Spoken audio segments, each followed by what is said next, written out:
Good evening, everybody. Welcome back to the stream. Apologies we're a bit late. There were some major technical issues, but they all seem to be fixed now. Yeah, very, very weird, and we still don't know why, but hey-ho, Giorgio's back.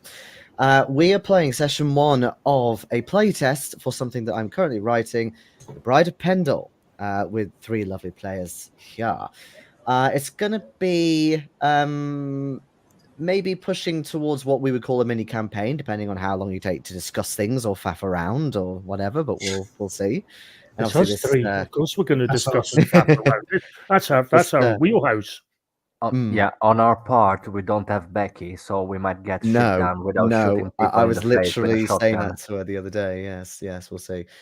But yes, you've rolled your luck. Before we start, just a little thing of, let me think.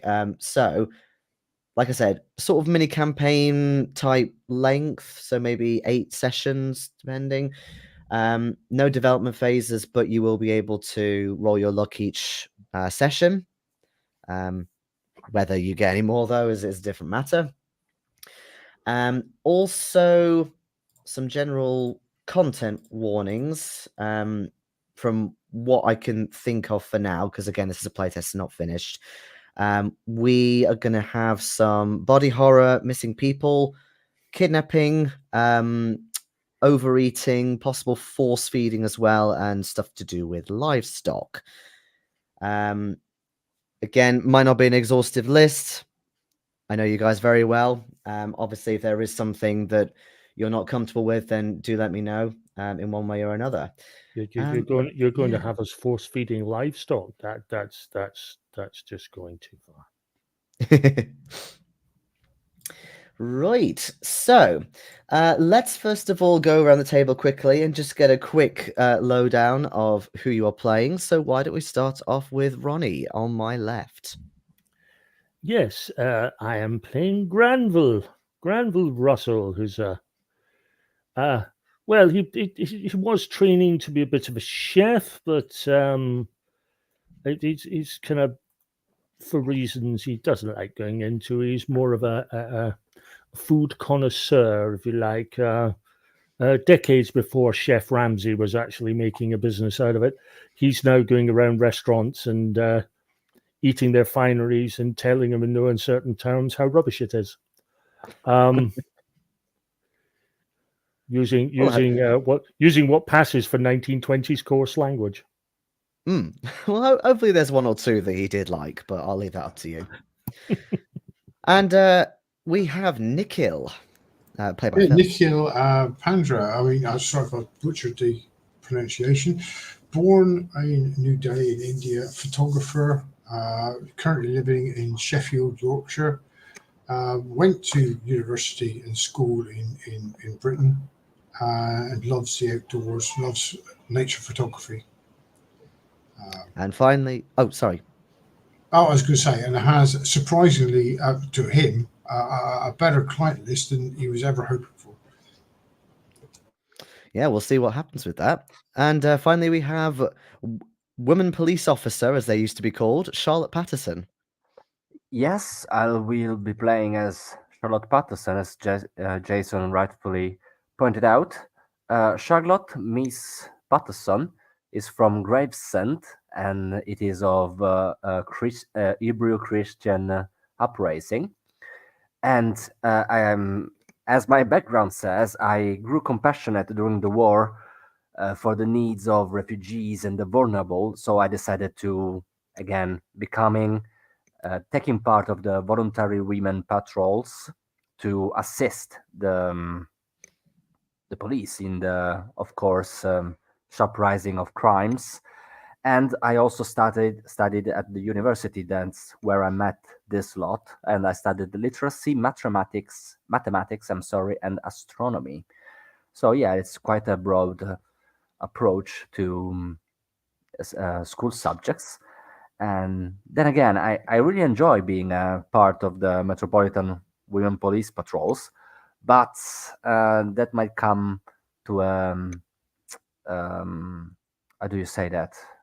To a halt as a career, because there's some sort of changing in place, developments that might not require women assistants in the sector anymore. So we'll see about that. Lots of drama, yes.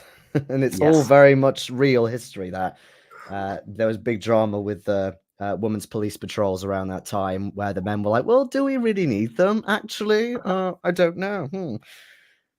So yeah, that's a thing going on. But luckily, Charlotte Patterson gets a little bit of a break for a few days. Since all of you are going to be heading up to a small, quaint little village called Downham in Lancashire. So, in terms of when this is set, by the way, it is autumn 1922, getting towards the end of September now. Maybe a little bit sort of bit cold, you would think, for a wedding, but that's what they're after. Because indeed, your mutual friend, who was also based in London for a few years with you and studied at the university, doing a further politics degree, your friend Thomas Byrne, he's invited you all to his wedding. Some of you may know a little bit about Downham, others will be completely not oblivious to it, but have no knowledge at all about it. But I'm just trying to think whether you're still based in London or whether, say, for example, with Nikhil, you're in Sheffield. You obviously have a bit of travelling to do. One of you is very much equipped with a fancy ass souped up car. The others are not so fortunate in their expenses. But what's the general idea of you traveling up? Do you intend to meet up somewhere together? Do you make your own way there separately? I was thinking maybe I could make my way by train and meet up with Granville somewhere and get a lift up the rest of the way instead of traveling completely by myself. Yeah, if Granville is leaving from London, given I'm from Kenningtown, yeah, I might as well hitch a ride, because otherwise I was thinking of going there by coach or train. I don't know which one would be more suitable for my pockets. Well, you could afford a train ticket or two. You're not utterly bereft of money. No, yeah, but I don't really know me as a character where that place is located also. So I don't know if the railway is there or if a coach goes there. Well, what you do know from, say, looking in a guidebook or a railway book, if you're plotting a route, is that you can certainly get there by road, no problem.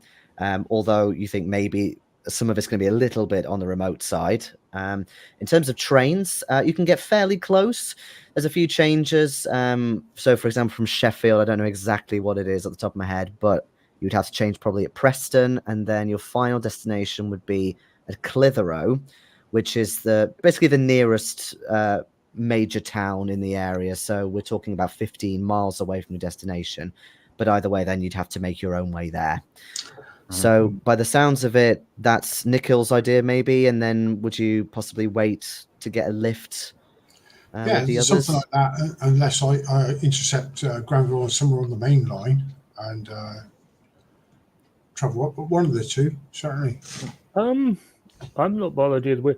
I mean, I would have investigated the possibility of the train, because, quite frankly, what's the use of having money if you can't travel in style? Absolutely.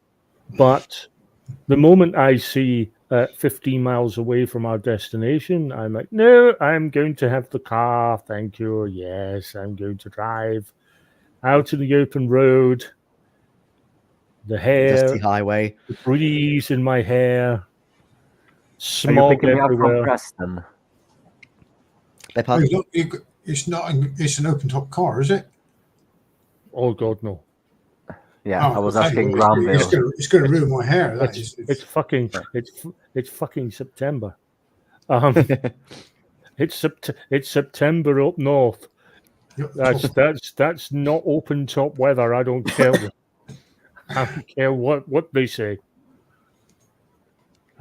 Okay.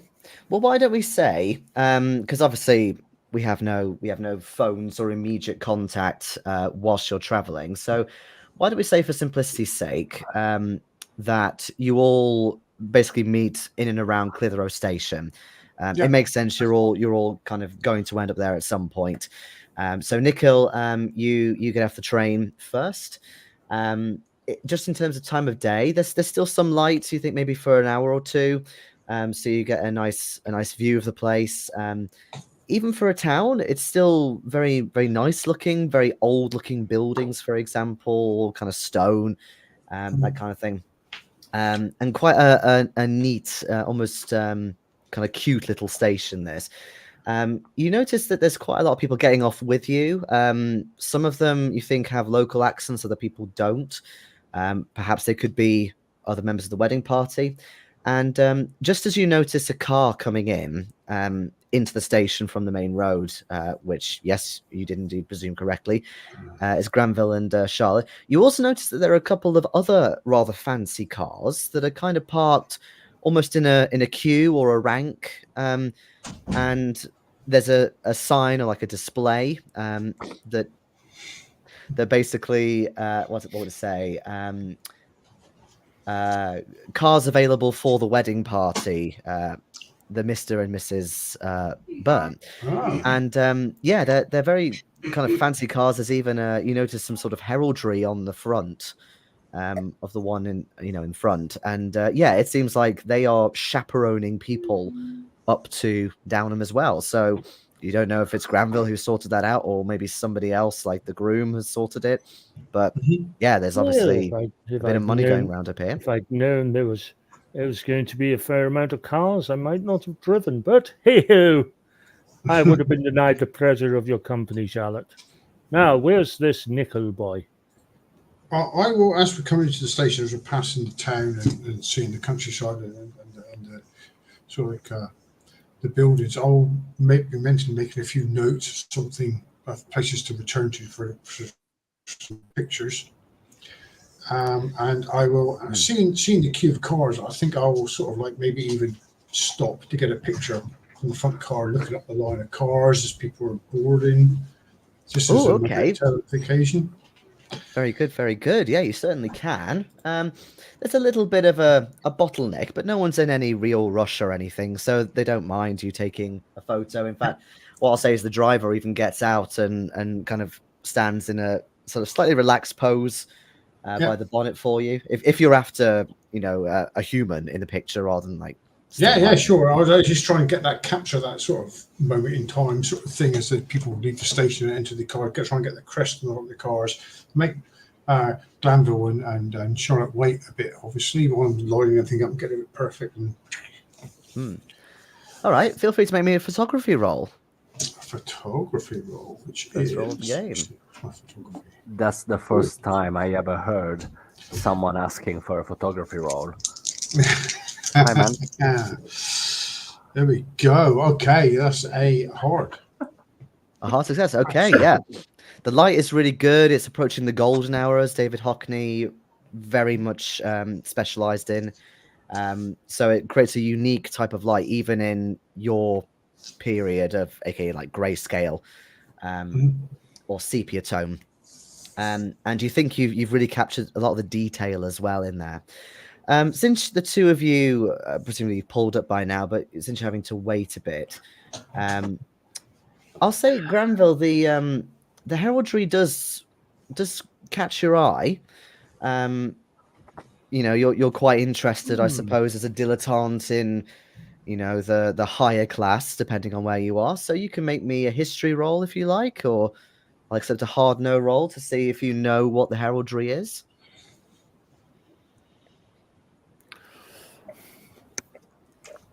Now, guys, can we maybe do a little better than the last scenario?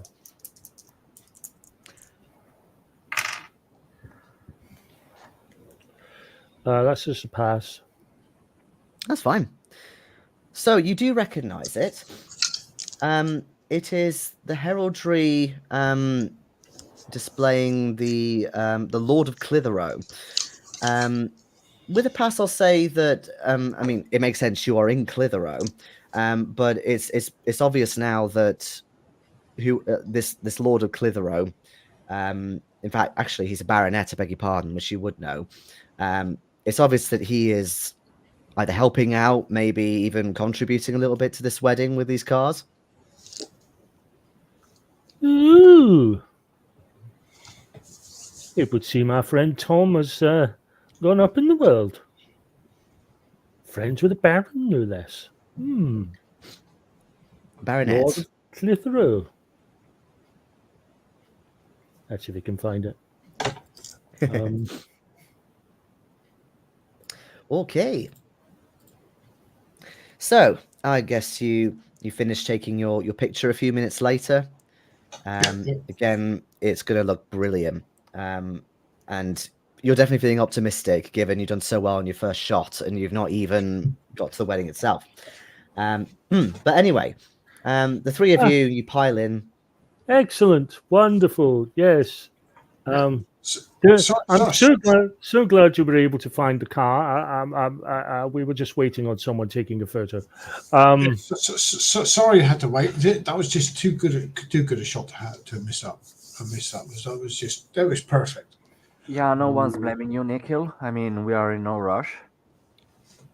Also, I could use a little bit of fresh air before packing ourselves into a car. That fresh country air. I mean, you can certainly wind the window down. Actually, I suppose you kind of open it like that, wouldn't you? But you have windows that you can open in your car, and the air is indeed very, very fresh.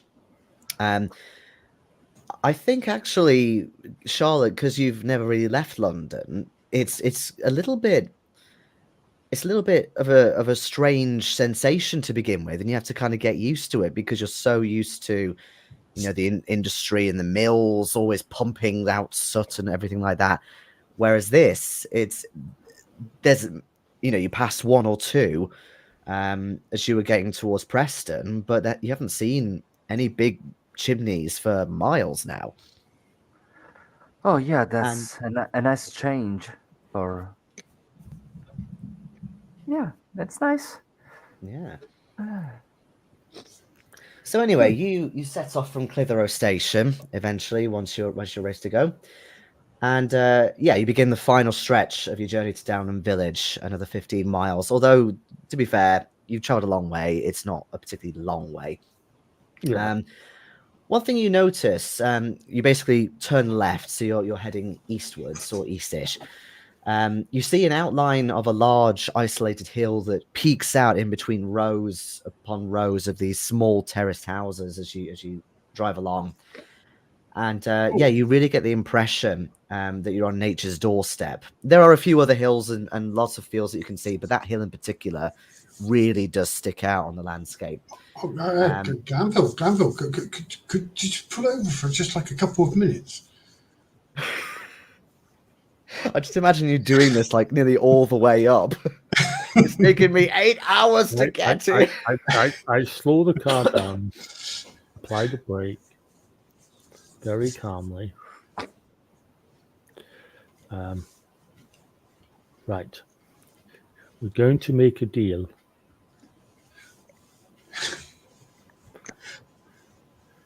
I am prepared to stop 2 more times. It's been a long journey because you're talking a couple of 100 miles, and we're talking about 1920s vehicles. We would have been on the road a good 12 hours at least.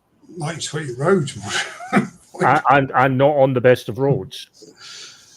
There'd be no motorways or anything. We'd be using back roads and country roads all the way. It'd be an absolute nightmare. So, yeah. I'm sorry, but just look at it. Look, just look. It's almost as good as the Peak District. To be fair, it's a little difficult to get a lot of the hill in because of the fact that there are terraced houses along. So you can kind of see it peaking, and you're sort of waiting a little bit to get a better view. Maybe, I guess there'd be a map in the car as well. So I'll say that you pick up the map. And do you think you're kind of heading in that general direction anyway? So maybe you'll get a better view once you get clear of these houses and the little market town and stuff. Well, I wonder if I can get the sort of the hill and then the houses, sort of like nature and modern life encroaching. Okay. Bit of a polar polar symbology, human nature. Okay. All right. I'm not going to make you roll every single time you do photography. Okay. But again, you did well in the last one. So yeah, it takes you a few minutes because it's that type of camera. But yeah, you think you get some nice shots in there, bit of silhouette. Although it is starting to get a little darker now. Let me think, whereabouts are you facing? You're getting a lot of long casting shadows now because the sun is behind you. Yeah. You'll have that for a little bit longer, but depending on, if you are going to be turning a bit further south, which you think you will be in a minute, it's going to be a bit more difficult to get some photos of that today. I don't think it's going to be much of trouble now, Granville. The light's going, but thanks for that. That was really good. That's a good picture. Yeah, it's just acting up. We could have used some break after 12 hours of car, so don't mind them. I was going to say, you get a little bit of text in the top corner saying Nikhil approves. Well, Nikhil will remember this. Anyway, so you eventually get clear of the houses. You pass through a smaller market town. You see a little sign saying "Welcome to Chatburn," but you're pretty clear of it after a few minutes as you turn up this quite steep hill. You eventually kind of reach the end of the climb, but you're still on a bit of a gradient. You turn a corner and you notice that there's these ancient trees, like a line of ancient trees along the road that's appearing now. You think that this could be even older than Clitheroe. It's very untouched up here, you think. Like there could be stone from hundreds and hundreds of years back, sort of thing. And as the road snakes further upwards, the trees eventually retreat, and you see the extensive grounds of a manor house, which Granville you presume to be belonging to Lord Clitheroe, or possibly a relative, but it's certainly a well-to-do house. And you see the mansion in the distance as well. And you also just about see two figures, or actually, would it be three? No, let's say two figures that are circling the paddocks nearby on horseback. However, as you go further up and it's kind of coming alongside you, you're passing two ornate iron gates on your right, and the riders disappear from view. You suddenly hear a startled cry coming from a side road just up ahead of you. You jerk your heads back around from looking at the manor to face the front of your car, and you see a flock of panicked sheep heading your way. There's a farmer and a sheepdog, and they're attempting to control them, but currently they're being pretty unsuccessful about it. So, presumably, Granville, you're going to be driving, are you? So, would I be able to get a drive auto roll from you?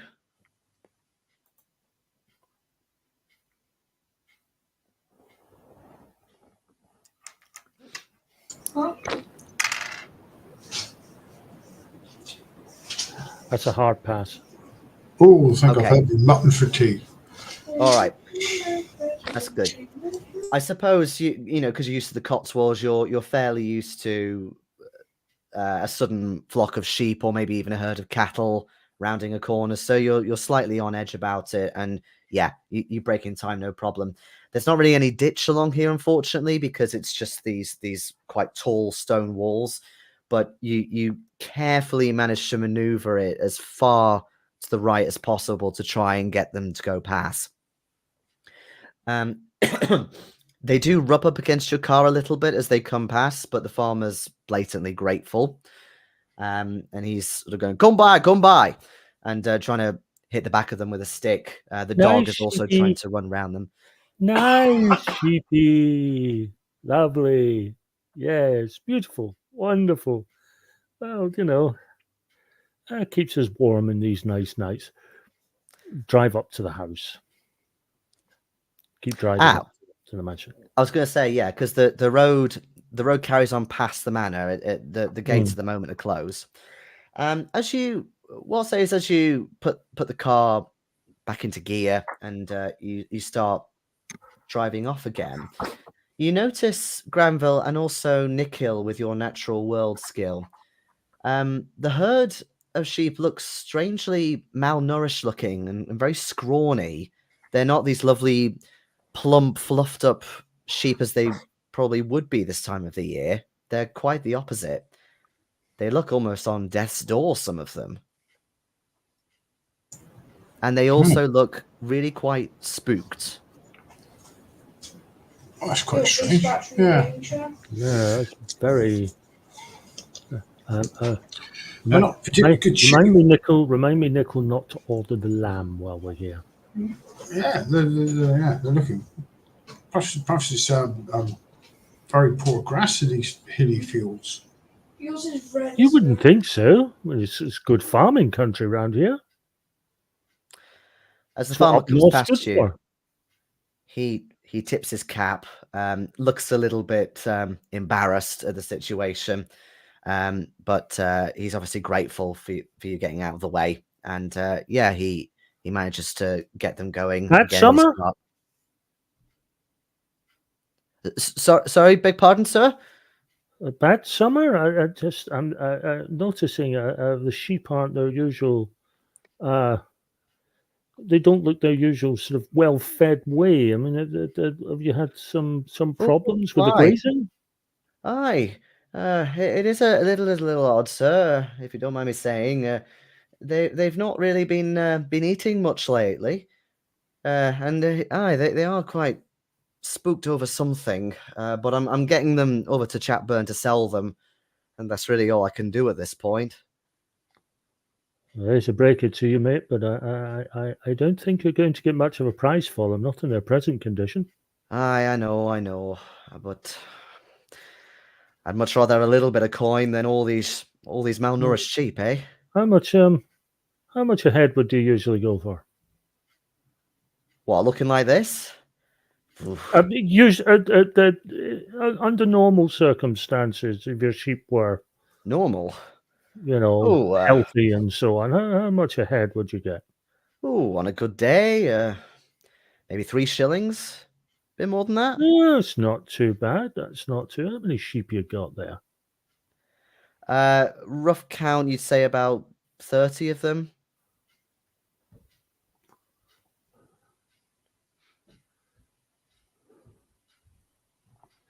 I reach into my pocket and I give the farmer £2. Oh, sir. What on earth's this for? Because, my dear boy, I'm well aware that the upper classes like myself wouldn't be able to survive long if it wasn't for the good toil of men like you. So take that as part compensation in case you can't get the full value for your sheep. That way you don't go hungry over the next few days. God bless you, sir. God bless you. And yeah, he God bless does you, a little sir. whistle and gets the dog back into gear, and they head on up. Because I reckon £2, that's 40 shillings. That's with Yeah, 30 that's a lot. Well, I mean, the thing is, it's 40 shillings. I mean, if he gets say 20 shillings for his cattle, that should help balance it out. So he should get something like he would have got for his healthy sheep, or something close to anyway. That's really good of you, Granville. Oh, Yeah, I'm sorry, I'm not that into sheep, so I zoned out for a little bit. I meant what I said, sir.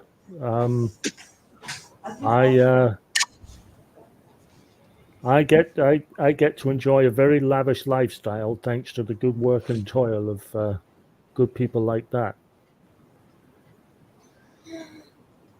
So I'm quite happy to help out in my own little way. Right, shall we try and get ourselves to accommodation? Yes, before the rest of the wedding party turns up. Good idea.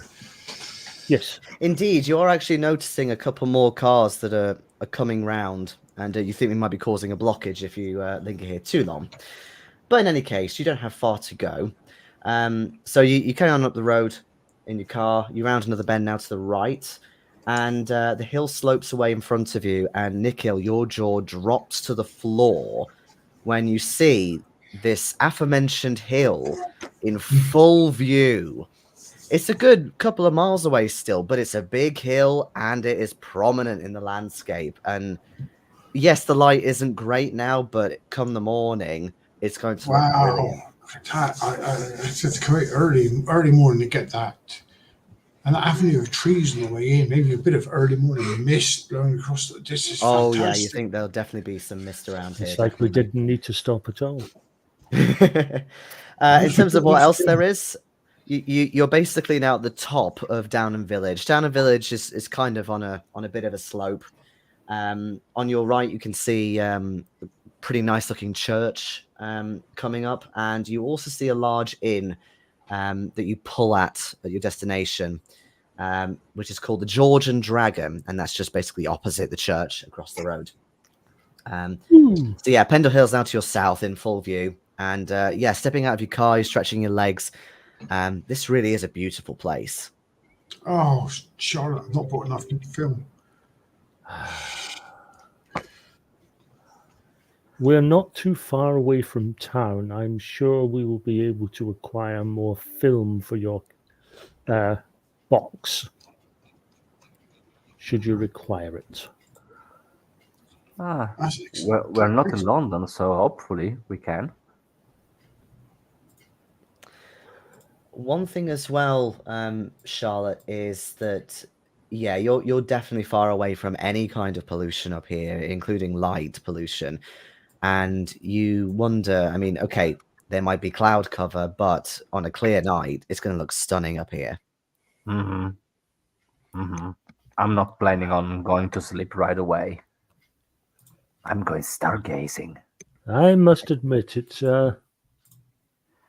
as much as I wasn't a particular fan of living up in Scotland, I couldn't exactly argue with some of the views that you got, but I have to say some of the views here, I reckon in the morning, are going to look rather spectacular. Anyway, speaking of the morning, I'd like to sleep. Well, it's only early yet. It's about 5 o'clock in the evening. And what I'll do, now is a good time to turn you to your invitations that have a bit more detail as to the schedule. Just so you know, it's a Friday afternoon. The wedding is tomorrow. And there is going to be some sort of pre-wedding dinner at this very inn at about 7 o'clock. So I'll show you the wedding invitations if I can find it. There we go. If you want me to put these in the chat as well, by the way, I can Yes, do. please. But there you go. So it's going to be...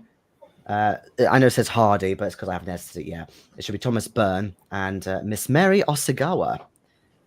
And yeah, there's a Sunday service, a Saturday service. Again, that's not edited. Apologies.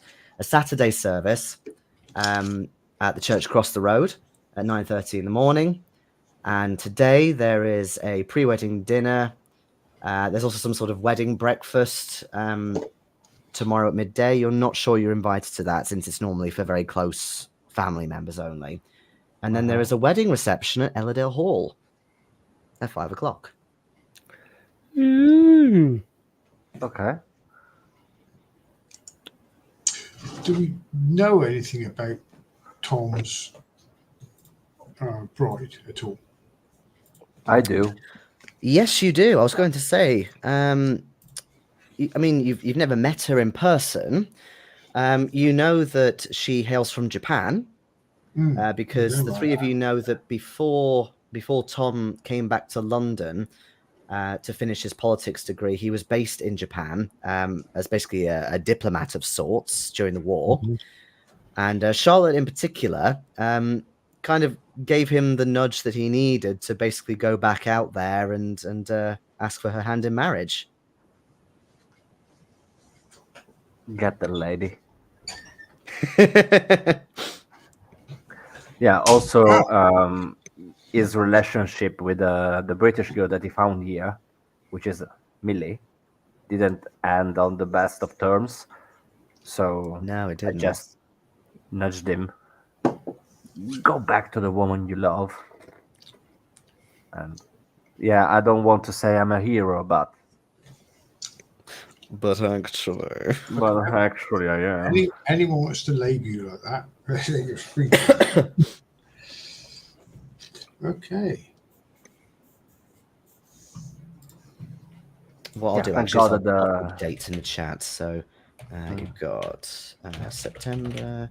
Yeah, thank God the wedding is here, not in Tokyo or Osaka, wherever she's from. I could have not Osaka. attended that. Osaka, yeah. I could have not attended that wedding, but yeah. Oh, Thanks the to Granville, I can. the travel there would have been quite spectacular. Yeah. Also Weeks on unaffordable. that. I've just put the correct dates for you in the chat. Just so Cheers. there's no confusion or anything. Okay, so you've got a little bit of time to freshen up, get to your rooms, which, yeah, you basically got rooms booked in this inn. And yeah, maybe even have a couple of drinks, depending on your tipple. Yeah, I'm not in service, but I'm not, as we say in Italy, lift the elbow too much. Entirely up to you. But is there anything in particular that any of you would like to do before meeting back downstairs for the dinner? Or are you happy for me to move things along? Freshen up. I've been in that fucking car all day, so you know. Yeah, I've been on a train all day. Yeah. Yeah, I was planning on freshening up a little bit, then putting on something comfortable for a walk, and then have a walk of the town to see if there is some places that I could go once the dark settles in. To Oh yeah, this, yeah. as I was willing to. After And dinner, maybe. I want to sort of, like they say, freshen up, but I want to just sort of do my hair and moustache, and I'll change and do a fresh set of clothes because Yeah. something that suits the occasion. And yeah, I would also. Yeah, I would also take a moment in the reception hall and nearby premises to have a look if I know somebody else who's been invited to the wedding. Oh, okay. Just the three of us. Fair enough. Okay then. So the three of you each have rooms kind of along the same corridor on the first floor. It's not a hotel or anything. It's just an inn, so there's not that many rooms really that there.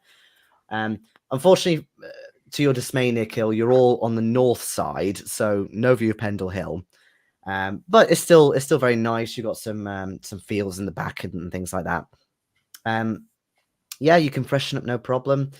In terms of heading out for a little walk, you certainly can, Charlotte. So like I said, you're pretty much towards the top of Downham. To go through Downham, you basically go down this lane. There's a lovely little brook and a bridge at the bottom, and then the road starts heading upwards again. Seems to be heading towards Pendle Hill, although you think that going up there at night would probably be quite difficult for you without at least any kind of light source. In terms of just perching somewhere, maybe even outside the church would be good, or if you want to go a little bit further afield, there are a couple of smaller hills, but again, they are kind of a bit of a way. There might be a decent path there, you're not sure, but something that you do notice in the kind of the meeting area, it's not really a reception again because it's like more like a bar area, but you do notice that there are a couple of guidebooks on like a little shelf with some armchairs and a nice fireplace, so there might be some helpful tips in there about best places to walk or something like that. Yeah, I suppose I'm not. I mean, these books are not for the taking, so they're just for consultation. So I'll just have a quick skim over notions and destinations and sightseeing locations. Just a quick read because I really want to take all this nature in since I'm not used to it. Okay. Yeah, you spot a book called Lancashire Landscapes, which you start leafing through. Since you're reading at pace, feel free to give me an English roll. Yes. English roll. Let me see. How much do I have? Yeah, not bad. Okay.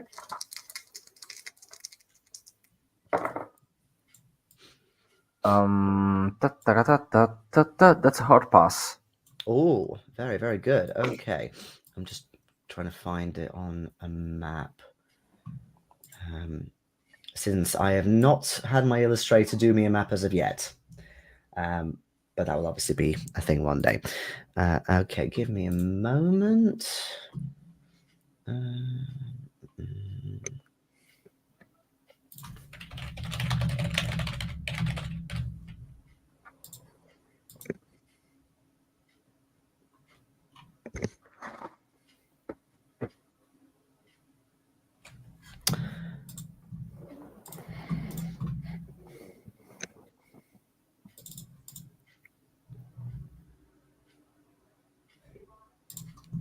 Oh, I'm looking in the wrong folder. That's why I can't find it. It's in this one. I have another handout for you. Ooh, you're So- welcome. Yeah. So you find you leaf through, and you think there might be a couple of places that you could go. One of them is a little bit to the west or southwest called Hayes Brook, or kind of along there. There's a bit of a slope that you could go on. Much more gentle than Pendle Hill by the looks of it, and a bit sort of away from everything as well. So that could be a nice spot for you. Or there could be, not quite on Pendle Hill itself, but you could sort of go a bit up the slope maybe and find an open field. That could also potentially work. But also, one thing that catches your eye is that it seems to talk a lot about the soil, the peat particularly, on this kind of moorland area. So it's not just your usual like arable landscape you get down south at all. This is much more. I mean, Nikhil will know, but obviously he's not with you. But you know, a much more different landscape, and you start wondering whether maybe you'll need some better shoes for this. But this is the handout that you get with this excerpt for you. So the area around Pendle could be considered one of the most mysterious regions of them all. Pendle's soil composition is peat primarily, producing many types of flowers native to acidic moorlands. Its flowers are often small in size with modest petals, but can spread in abundance and historically have been an important source for food and herbal remedies. Peat, when dried out, can also be used as a source of kindling. Peat is also an effective preserver of human bodies. In the past 50 years, archaeologists have uncovered ancient corpses in various peatlands and bogs across the British Isles, Lancashire being no exception. These aptly named bog bodies can reveal many secrets about the area's past, and some date back to over 1,000 years ago. Treasure hunters, however, may be dismayed to find uncovering gold and silver is usually unlikely in such excavations. Oh, how cool. Pete's cool. But yeah, you also get from that, you know, if there are actual very watery bogs, then you think, you know, if it's anything like the Hounds of the Baskervilles, you've got to be careful if you're going off road.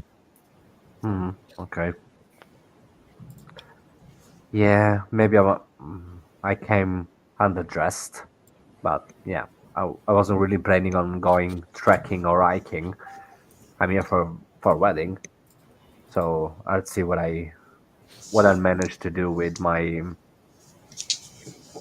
equipment.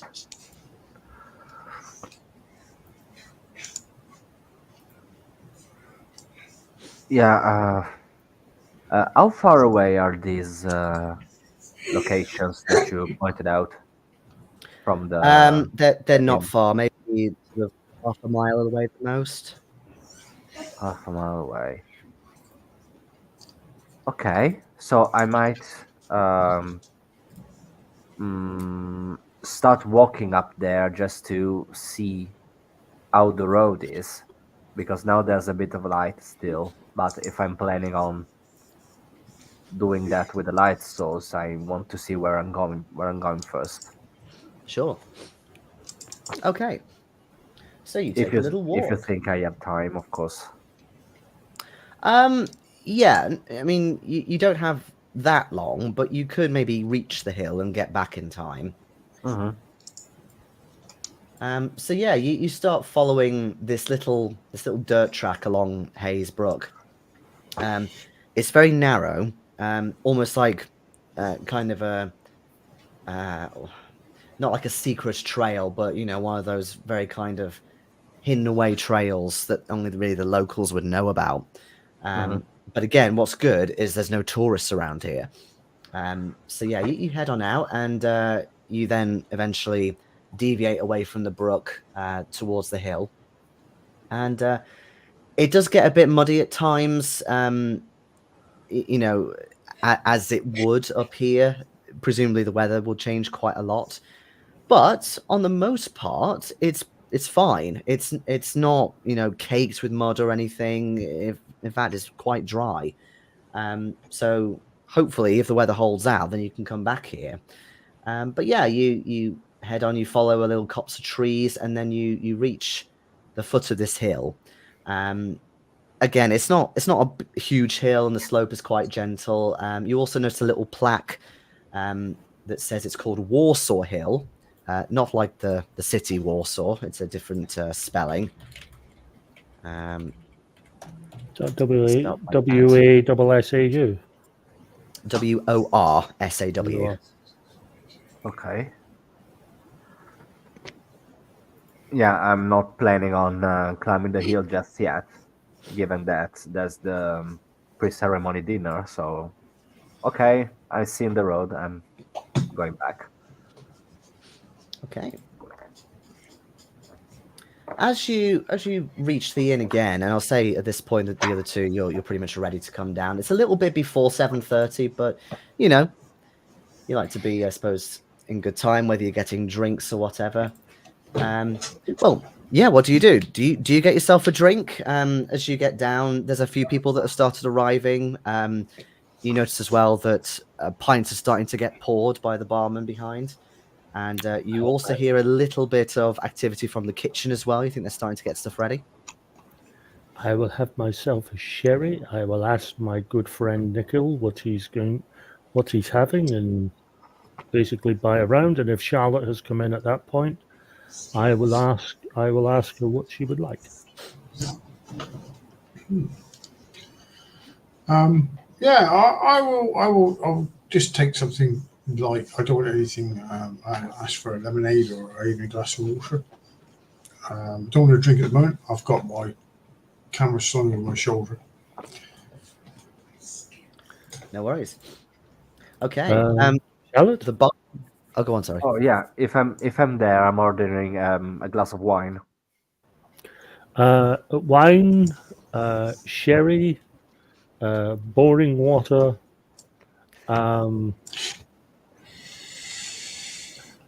Hey, listen, sir. I'm not one to judge. I starts. could at least have gotten you a sherry, Nikhil. One sherry wouldn't kill you.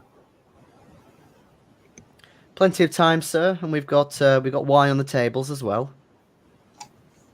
Ooh, excellent, wonderful, yes. So the barman, he introduced himself as Charlie Weybridge. He looks to be in his 30s. He's got quite a rugged face to him, as if he's been doing the job for a while now. His sleeves are rolled up. But yeah, he's very hospitable. Again, he doesn't judge what anybody orders. There's a variety of drinks anyway that are available. Wines, yes, beers, ciders, waters. But even so, the water is incredibly fresh. You think maybe even drawn from the local well kind of thing. It's very, very pure. And as you're taking a couple of swigs and you're starting to get into the spirit of things, you start noticing that other people are coming in. They've started to mingle. Oh, buonasera Matteo, one of my previous players Hello. who played the first Nikhil. Oh, So we'll have to I'll see put you how it up holds to it. up. So, that's all this is going on. You did have a question, actually, Charlotte, in that you wanted to see if anyone was here that you knew possibly from London. So far, you haven't seen anyone, no. Listening out, again, there's a mixture of accents. You think that there might be some people here from London, but nobody that you would have met. I mean, excuse me, while you did do some lessons in the university, you weren't officially a full student. It's almost like you did kind of night classes kind of thing. So whilst you did obviously get to know some people, you weren't in a full, class of 1920, 1919 kind of thing. Okay. But yes, at one point, a few minutes later, the crowd sort of, the sound diminishes just for a brief moment as you notice a couple of rather important figures possibly coming in. One of them you recognize as Tom. He's looking maybe a little plump around the belly than when you last saw him, but he does like his beer. And here's a picture of him for you, which I've popped in the chat, but also that's the wrong button. I will present him here for you. Mm-hmm.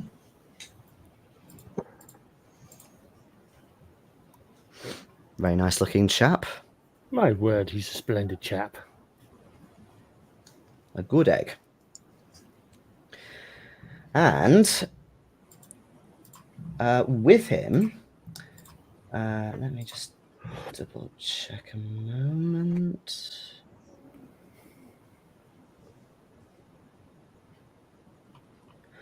Okay. With him, you notice a very a well-to-do gentleman that obviously commands the room. He's a good deal older. You think maybe in his 50s, possibly 60s. Big kind of handlebar Monopoly man type mustache, and you assume him to be the head of the estate. So, where is the button? He's wearing a fairly nice tweed suit, but it's nothing incredibly fancy. You think Granville he might be saving that for tomorrow.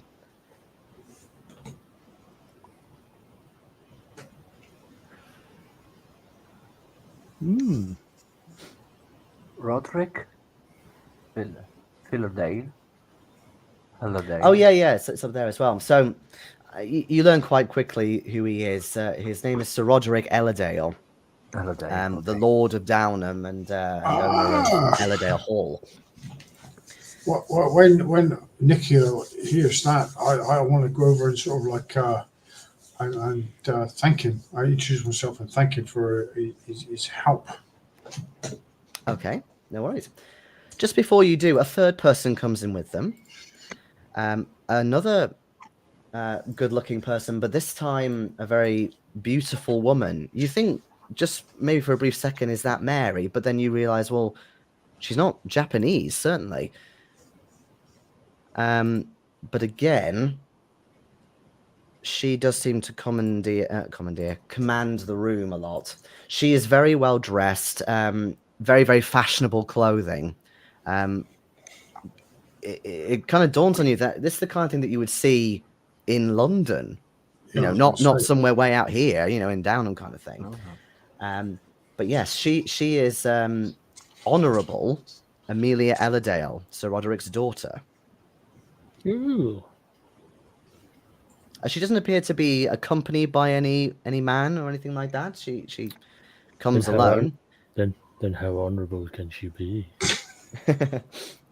Indeed. It's always you, mate. It's always.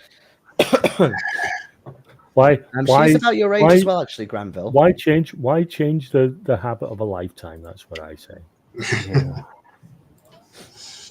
But yes, you can certainly go up to Sir Roderick, Nikhil, if you want. You said you were going to thank him over something. Yeah, I introduce myself and thank him for his help because he's been a bit of a patron in getting my business off the ground, doesn't he? Yes. Photography, get some custom through association with him. So I've not actually met him, so I wanted to introduce myself and say how thankful I am, and if I could take his portrait when I'm here. I'm quite good at portraits, so I can do him justice tomorrow when he's in his finery. He's sort of taking his overcoat off, and handing it to whoever is standing over there, and you realize that the barman is coming round to kind of take it off him, and he's looking at you maybe a little coldly, and then you think maybe the penny drops, and Mr. Pandya, is it Pandya? Yes, Sir Roderick. It's a pleasure to meet you. Yes. Very, very good. Well, yes, we will have plenty of time to take pictures, but for the moment, I am rather parched. Please let me get you a drink, sir, and your daughter. Very good. She will have what we had, darling. And she looks directly at you, Nikhil, whereas again, Sir Roderick is almost avoiding your gaze a little bit, but she actually does properly acknowledge you and says, "A pleasure to meet you. I would absolutely love a glass of red wine, if you don't mind." Certainly. I figure if you'd like to take a seat or warm yourself by the fire, I'll see to that immediately. I believe there are plenty of people here to meet us first, but yes, thank you. Yes, whilst he's dealing with that, I'm going to take the opportunity to go and say hi to Tom. I was planning on doing the same thing. Yeah, so he is almost swept to the bar by a couple of other people who obviously know him, wedding guests. But yeah, you kind of get in there and squeeze him. And yeah, his eyes light up when he sees the two of you. Tom, dear boy. Oh, you're here. Oh, wonderful to see you. And he either shakes your hand or gives you a little peck on the hand or a hug, whatever you prefer. I mean, could we not? Yes, of course, but I'm very pleased that you got up here, today. How was the journey? Was it okay? It was lovely. Good weather, fine company. I must, however, extend my apologies for my sister. Well, as you understand, has she been whisked back off to France or something for another tournament or whatever? Well, no, nothing so. If it had been as simple as that, she would have been here in a heartbeat. No, she's come down with a nasty case of the flu. Well, I mean, you know what she's like. It has to take something special to actually floor her. And 2 days ago, she could barely get her head off the pillow. Oh yes, I hope she's all right, but I suppose she'll I be do hope so. well cared for. Well, yeah, she will. She's a strong woman. The last thing she wanted to do was come here, and that she very much wanted to, but I don't think your guests would have loved it very much in the preceding days after the event. No, that's sniffling and sneezing and dizzying. That's very good of you. But she has asked that at our nearest convenience, we get to have dinner with you and your lovely wife. Oh yes, well, wife to be. It's not quite wife just yet, but we're still. She will be at the time of dinner. Yes, of course. I suppose I'm being a bit superstitious, aren't I? Yes. No, understandable. Look, obviously you've got everyone to meet. I just wanted to say hello before we.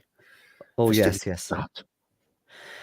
At that point, Tom actually turns to you, Nikhil, as you come back up to the bar now and you're getting drinks, and he kind of leans into you a little bit, gives you a nudge, but says, "Sorry about Sir Roderick. He's not feeling his best this afternoon.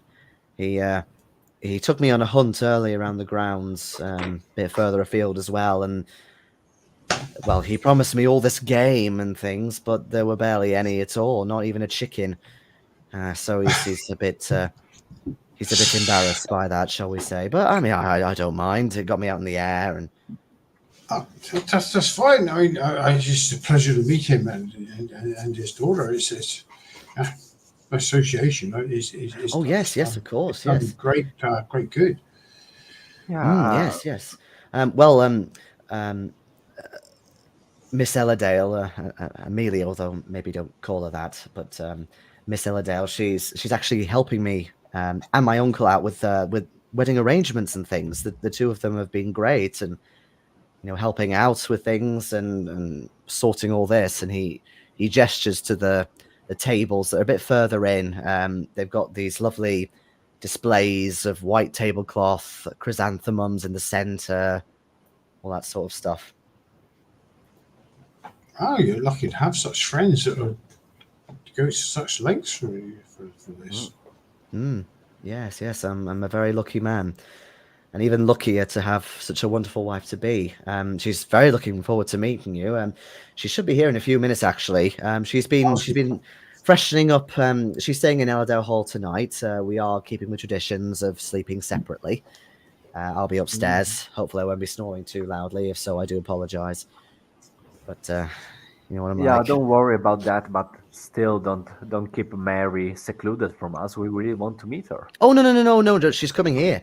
She's coming here in a few minutes almost. And just at that point, as he says, you do see who you assume to be Mary coming in with another gentleman, which again you presume to be Tom's uncle. It's about the right age.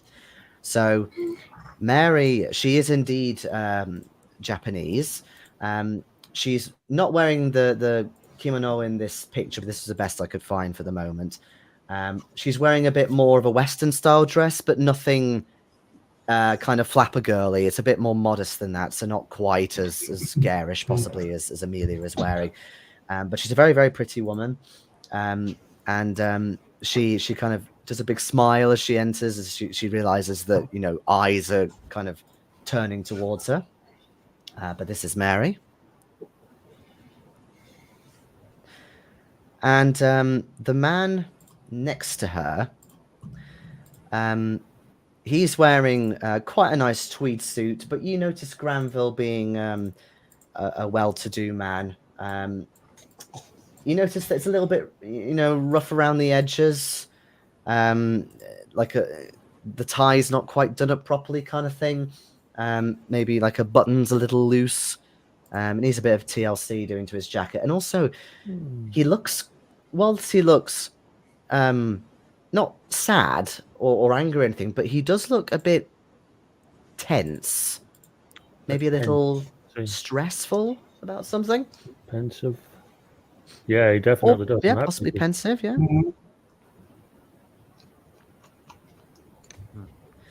But as he comes in, he puts on this big smile, almost slightly forcing, and goes, "Right, Mary, what shall I get you?"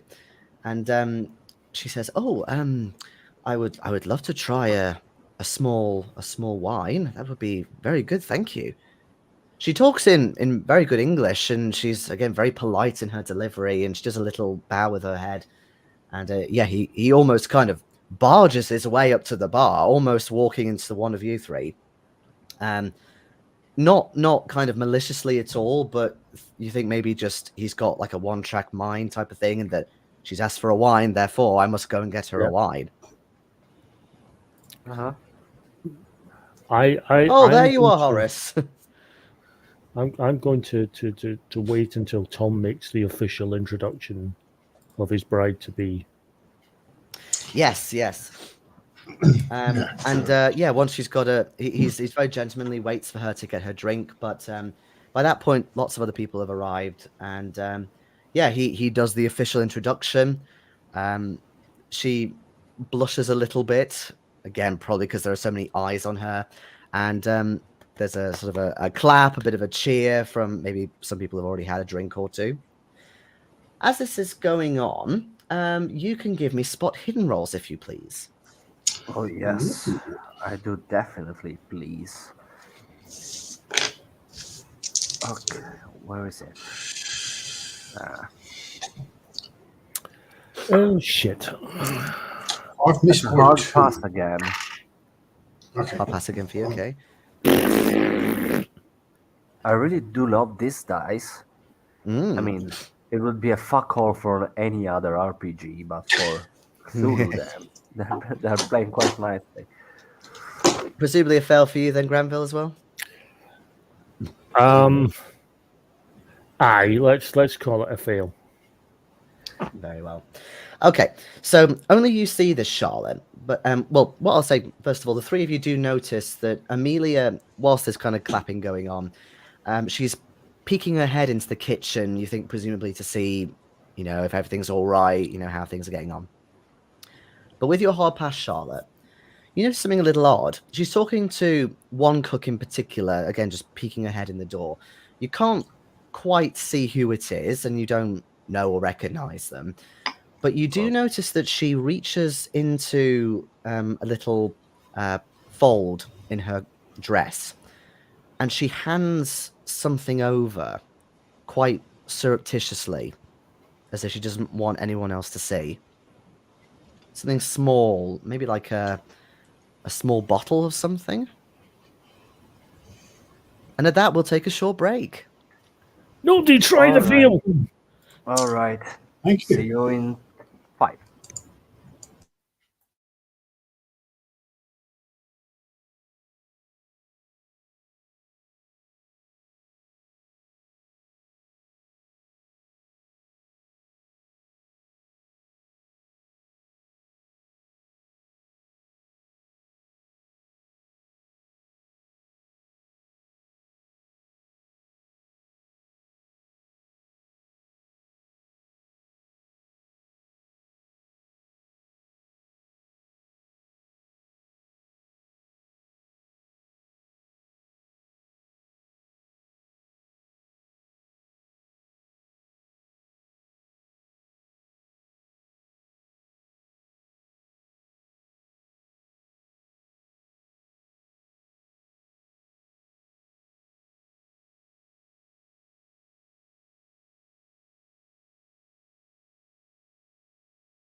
Hello. Hello. Ew. Hello.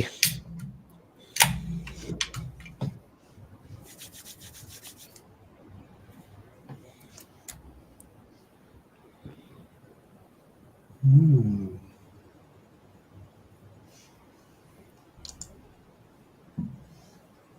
Interesting answers to the question. Oh, yes, about the relationship. Yeah. I never said anything specific. Oh, he seems to be going out of his way, Sir Roderick, to do it way more than is necessary. Meanwhile, the uncle is, keeping up appearances and not doing a very good job of it.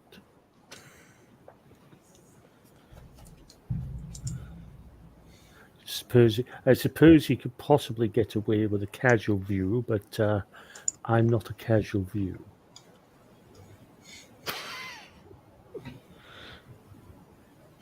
Hey, you wrote it in my character. You wrote it in my character sheet. Yes, I did.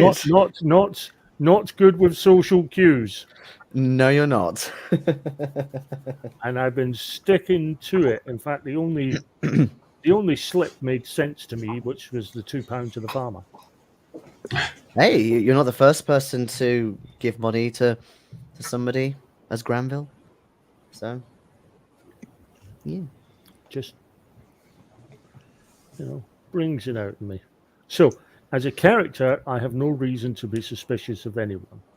As a player, I say we just catch them all, put them in the end, and burn the fucking end down and just drive off. Good plan. Of course. Of course. And blow the fucking hill up while we're at it. just I'm just thinking if I'm, as a character, if I want to be killed in the next 5 minutes or not. Probably not. Oh, what are you going to do? My God. But I tell you now, when we get to like session 6, you're going to see how sound this plan was back in session 1. It's like round them up. And Becky is not here to save you. We'll do the Kenny Everett maneuver. It's Round them up, episode one, put them in a field, and bomb the bastards. Every Cthulhu scenario. Yeah. But yes, so Charlotte, that is what you see, some sort of small bottle that not even fits in her hand, but can conceal in her hand. And she's passing it very surreptitiously to this cook. But as that happens, Tom then announces that dinner is about to be served and people start moving to their places. You think there's some sort of maybe set seating for you. But yeah, what do you do? First and foremost, under my breath, I'm telling Granville and Nikhil to be very careful what they're going to eat, because I saw something that I'm not quite sure what it is. And then I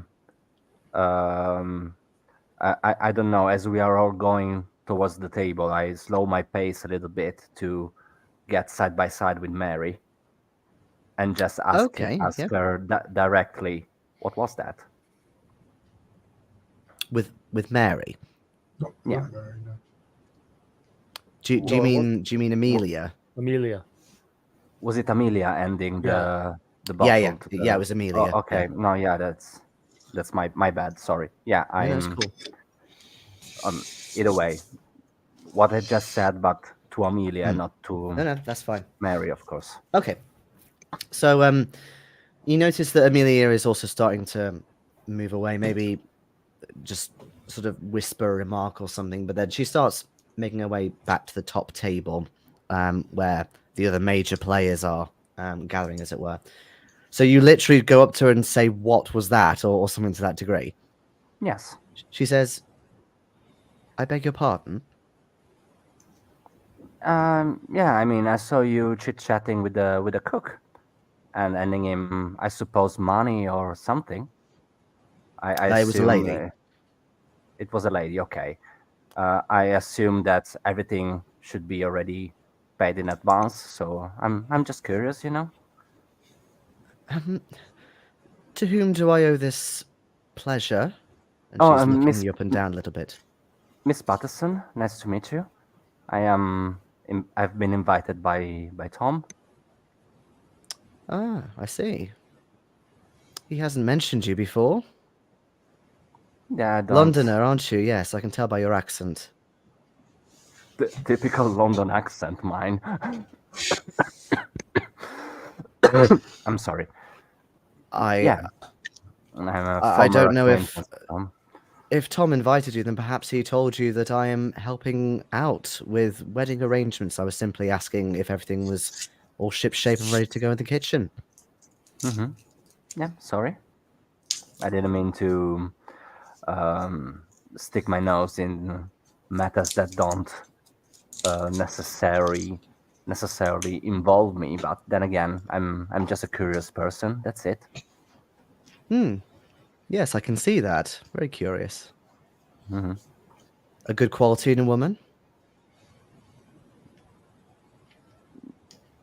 I mean, are we supposed to let the man to do all the things? Absolutely not. Exactly. I'm not eating anything.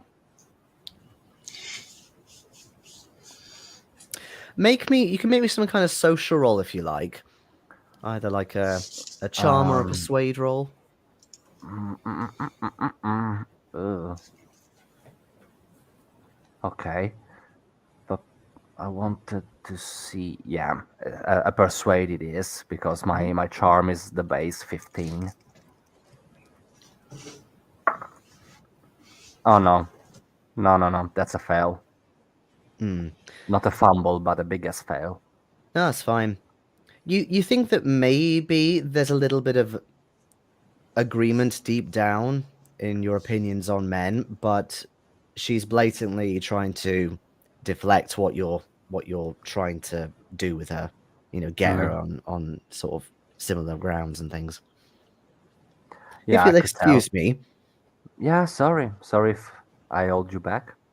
I believe your table is over there somewhere. Thank you very much. I'll find my way to the table.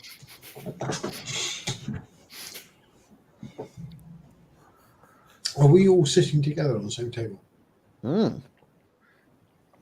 You are indeed. You're a little bit away from the top table. Again, your table's around, and there's a sort of a longer one. You are also sharing a table with 3 other people. They introduce themselves as the Beasley family. They've got local accents, and they basically say they're from Clitheroe. Husband and wife, and also a son of around 10 years old, who's called Alexander. And no, he does not have ginger hair. Although he can have ginger hair if you want. It really doesn't matter. No, just the minute you said it was the Beasleys, I mean, I'm just thinking right here. Almost as soon as you've sat down, Alexander leans towards you, Charlotte, and says, "Oh, what was that about? Were you asking her about ghosts, maybe, or something similar?" To which his father scolds him and says, "I cannot believe we've only just sat down. You're already asking inappropriate questions. Now behave." Oh, Right. don't you mind a little boy's curiosity? No, I was not asking her about ghosts. Should I? It's not curiosity, it's obsession. It's getting to be quite concerning, I must say. Yeah, but Dad, there's so much folklore here, apparently, and last time you brought me here, I was only about 2. I can't remember anything, but yeah, I want to explore things. I've heard things about people under the ground, like bodies and things, and yeah, there might be ghosts wandering, or there's the witches as well, of course. You know about the Lancashire witches. and he looks dead excited about all this, and he just starts like spilling all this stuff at you. How old is he? 10. 10. Truth. I do throughout the dinner encourage the kid a little bit, not to turn him against his father's orders, but if speaking keeps him some sort of calm and focused on something else, I mean, I'm happy to have a chit chat with him, with a kid. Yeah. I mean, at one point, the father does get quite angry, and he does sort of shut up a bit and calm down. But yes, so your starter comes out. Sorry, can I just actually say, Mr. Beasley, Nikhil, are you friends with Tom or at all? Or? Aye. I mean, we don't really keep in touch as much as we used to, but yes, we did grow up for a little bit together. Well, our parents owned adjacent farms. Not that I'm, in that business anymore. I'm more in Clitheroe doing boring accountancy stuff now. But yeah, when we were in our teens, we did know each other for a time. Oh, it's a very nice part of the world. Oh yes, very nice. And while my son loves to talk about the more grisly things, be that as it may, there are very nice things to do here, particularly common for hikers to be around here, even this time of year. Some are even brave enough to come in the winter. Oh, really? I can imagine it gets really cold in the winter. Oh, it can do. Usually there's some sort of sprinkling on the tops, but we do have a saying. Well, I mean, Downham has a saying anyway, which is, if you can see Pendle, it's about to rain, and if you can't, it's already raining. Very good, very good. Perhaps there's nothing wrong with a bit of imagination from your son, and should be encouraged. Oh no, definitely not. And there is plenty of folklore, myths, and legends, and so on. And if you're into your history, then it might be quite interesting for you. But Alexander is at a very influential age, and he does spend a bit too much time thinking about such things rather than doing his homework, for example. Well, I can understand that, but I think we can both agree. Well, I can certainly tell. I can tell you, when I was 10 years old, the idea of being at a stuffy dinner with a lot of grown-ups would have bored me to tears. The idea of being able to talk about something as intriguing as a local folklore would at least keep me entertained rather than bored to tears and possibly disruptive. Well, yes, true, but it's something that we all have to go through as young men, is it not? No, it is, but imagination is very important, and you never know. We might be able to catch one of his ghosts on film one day. Film? What do you mean, film? Camera. Take a photograph. Oh, right. It's very modern of you. Yeah, our friend here is a pretty good photographer. Oh, yeah. Yes, makes you stop the car for things and everything. Never going to live that day. You're very patient with this young man.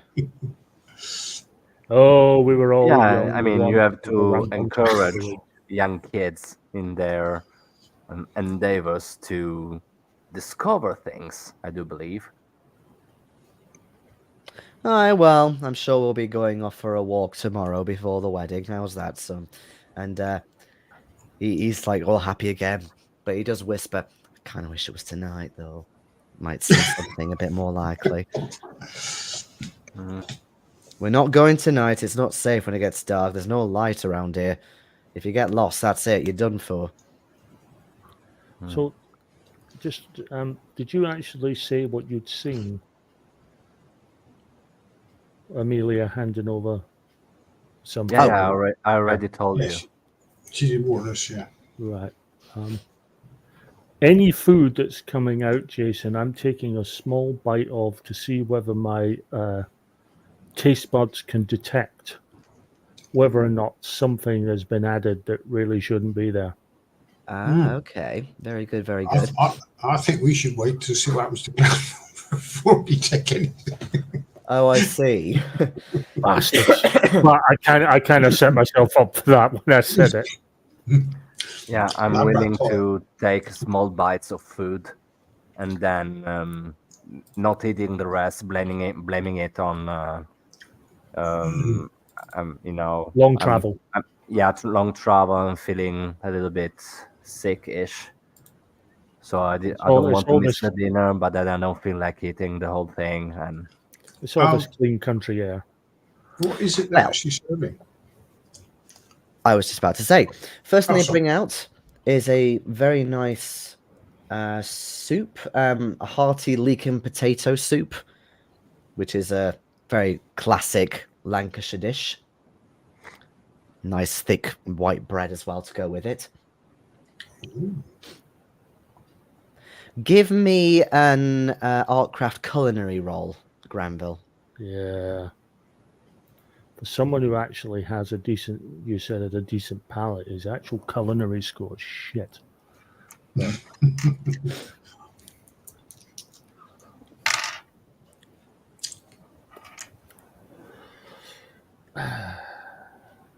moving on. It's very hot. It's only just been served out of, taking off the heat, so it's quite difficult to get all the flavors. So you're kind of having to be careful anyway with it because it's very hot. But there's nothing in there that tastes untoward. It tastes. Where's the salt? Oh yeah, there's salt. Alex is.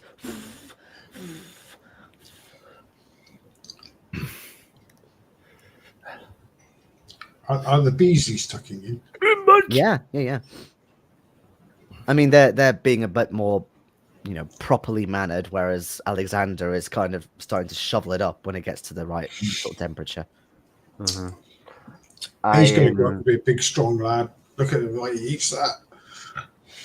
Oh, tell me about it. He gets through all sorts every day. Mm-hmm. While I'm busy not eating, I'm having a look around the dining hall to see if something catches my eye. Okie dokie. It's very Well.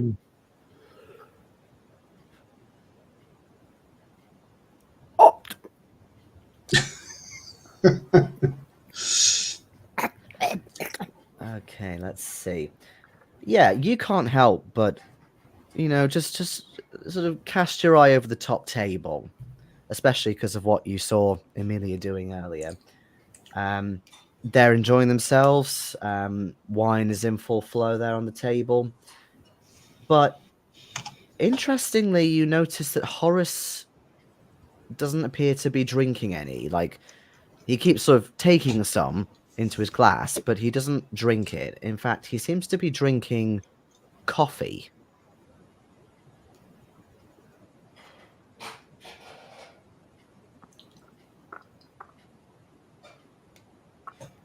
Okay. You said that the flask, the bottle was quite a small one, didn't you? Oh yeah, like sort of this small kind of thing.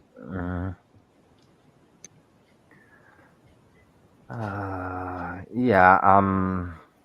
That's weird. I'm not willing to share this information yet because this doesn't really say anything to me yet.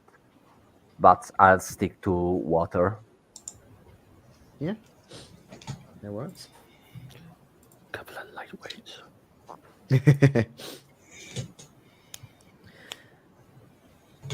Okay. So the soup course comes to an end fairly swiftly. It is only soup after all, not very long to eat. So the soup bowls get started to be cleared away. Drinks are also topped up as well. You notice actually that Horace, so Tom's uncle, does get up occasionally and actually go over to people's tables and asks how they are, introduce himself. yours notwithstanding. He kind of grabs your hand, Granville, and shakes it quite sort of furiously, pats you on the back. Welcome. Yes, finally, great to meet you. Yes, Tom's told me all about you, Granville. Thank you for all you did. Taking him in as a housemate and all. And you must be Nikhil, yes? Yes, Debate society, yes, I think chess or something. yes, and chess, yeah, we're debating chess. Yeah. You seem to have a very sound mind for it. And Charlotte, is it? Police officer, yes. Yeah, police constable, yes. Police constable. My apologies. Yes, very good. Thank you for your service and everything. In the war and so on. So I'm hoping you're enjoying yourselves. Anything else I can get you? Drinks, more bread, anything like that? No, No, we're fine. Thank you. Everything's Food and lovely. service Thank has you very been- much. Been wonderful. Oh, right, great. If, Well, if you don't thank mind, you. if you don't mind me saying, just take it easy on the coffee. Oh, it's very nice coffee. I'm sorry, but yes, I suppose I am a little bit highly strong. But not to worry. I'll be fine. Maybe I'll have some you water won't actually. Yeah, sleep Charlie, tonight. get me some water, please. Get me some water. I've Yeah, just you won't realised. sleep tonight if you drink too much coffee. I've just realised, and I say this as a player, and this will be somewhat of an oblique sitcom reference, but it can't be helped. You do realise we're going to have a whole bunch of Lancashire people calling me Granville. It's going to sound like fucking open all hours all fucking weekend.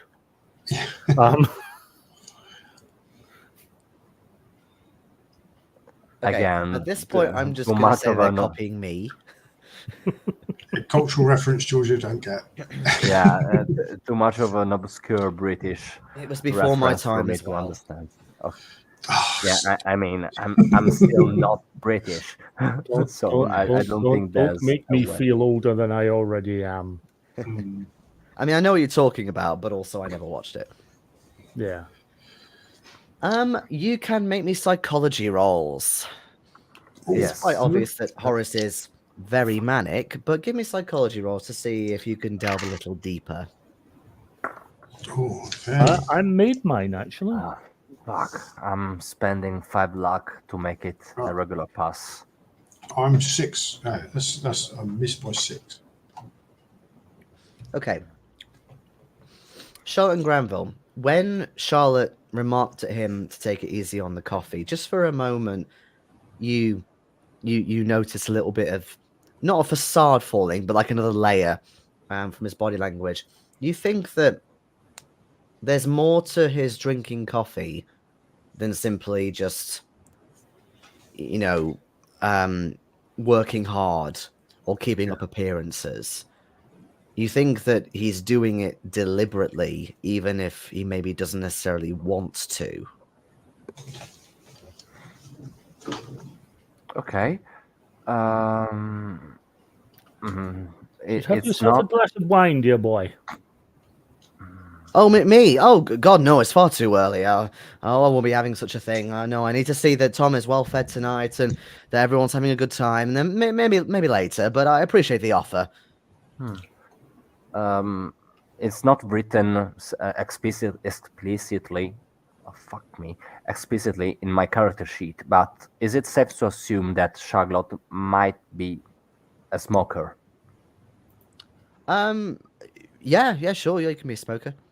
Okay, because I was thinking about asking Tom's uncle to accompany me out for a smoke in the cold, fresh air. Oh, all right. Just me. Okay. Let me just say my hellos to the beesies, and I'll be right out with you. Yeah, sure, don't worry. And he does come out a few moments later as you get outside. There's a couple of seating areas, nothing too fancy. At this point, there is a bit of sunlight. Well, not quite sunlight, but that kind of twilight where the light's bleeding from the horizon. So there's still a little bit of light. And you, I guess, get comfy. Right. Well, I don't have too long because the main's coming out. But yes, I'll have a smoke. Do you have any matches? Would you like me to do the honors? Oh, yes, please. And yeah, he lights a match and so on. Lights up. Ooh, Ah, it's a bit chilly out here now, but that's a bit better. mhm. Yeah, it's an important day coming, isn't it? Yeah, of course, very much so. I've never been so proud of him. He's been through a lot. He has. Um, he didn't say that about the travel or anything. Was everything okay, Charlotte? With the traveling and things. Oh, yeah, it was tiring. I mean, we took the train, then came here by car, so it took our fair share of hours. Hmm. So I'm more on the tired side of the spectrum than you Ah. are. You look really, really excited. Yes, I am.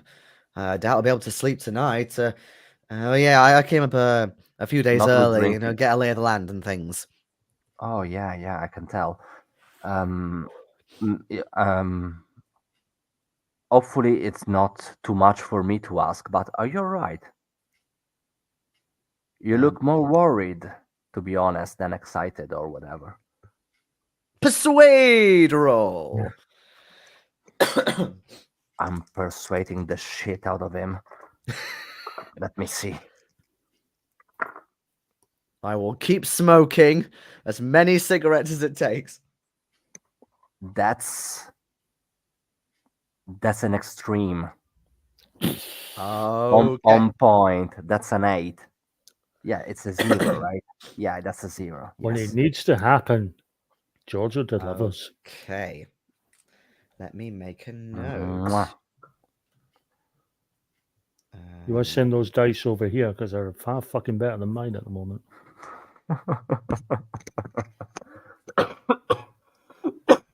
Okay. So he kind of sits down properly with you. He's not completely relaxed, but he's certainly the most relaxed that he's looked so far. He obviously feels able to open up to you and says, "Well, look, I didn't want to say, in front of Tom in particular, but yeah, obviously you saw me drinking the coffee, and there's a reason for that. I don't want to sleep tonight because of what I saw a couple of days ago. I went walking near near Pendle Hill, actually on the top for a bit, and well, since that day I've had horrific nightmares. And you may think me some sort of pansy, weak-willed man, but these are different. These are horrible, horrible nightmares about my family and all sorts of things. But it was very strange that day when I was up there. I heard some sort of noise in the bogs, and I saw a woman there, just by herself. This young woman, and I thought she could be drowning. Maybe she was actually in one of these bogs, and naturally, I went to see if I could help. I pulled her out,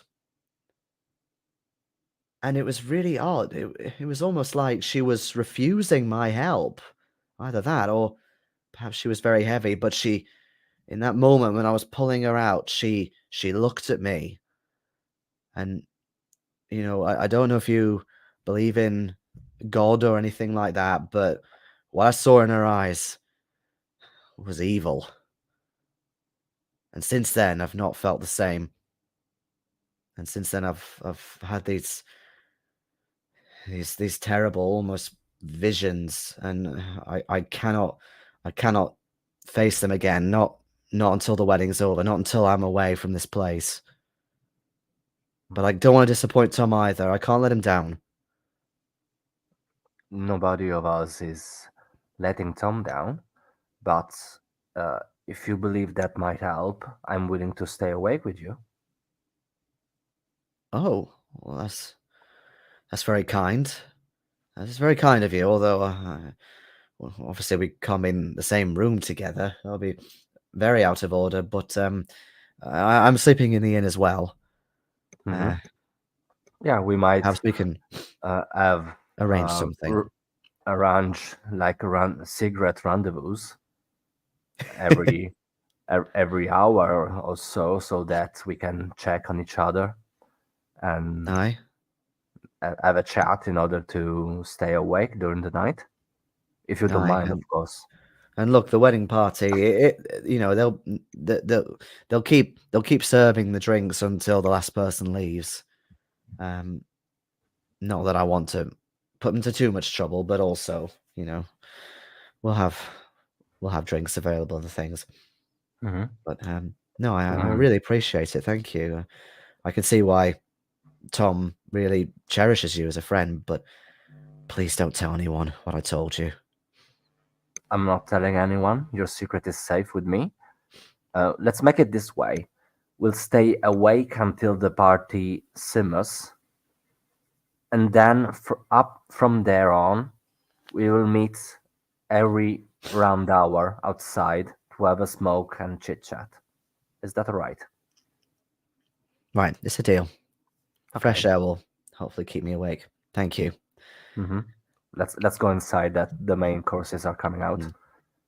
Yes, and indeed, at that point, you do hear a bit of a raucous as to the two of you back on your tables. So the first thing is you hear a bit of a oh coming on from the people who can see a little bit more into the kitchen from where they're sitting. There's a tantalizing smell of pork that wafts out of the kitchen, and as something appears to be getting carried out, and there's more guests that are cheering and whooping. There are several cooks that are carrying out this large silver tray, upon which is sitting a whole suckling pig. It's fresh off the spit. No, at least it's not mutton. It's not. You can see it's decorated with various autumn fruits and vegetables. The pig is passed through the tables in an almost ceremonious fashion, and then it's placed on the top table directly in front of the groom. Tom is a little taken aback by such a grand entrance. Obviously, it was something, you know, arranged, maybe as a surprise. But in any case, Tom is then handed a butcher's knife by one of the cooks. Would you like to do the honours, Master Byrne? And Tom slowly takes the knife. There is some hesitation, obviously, but the guests are eager, or you know, the ones around him are eager, waiting in anticipation for something to happen. And he obliges and makes a generous cut into the pig's loin. The crowd cheers again, and the cooks take the tray back into the kitchen to start serving individual platefuls.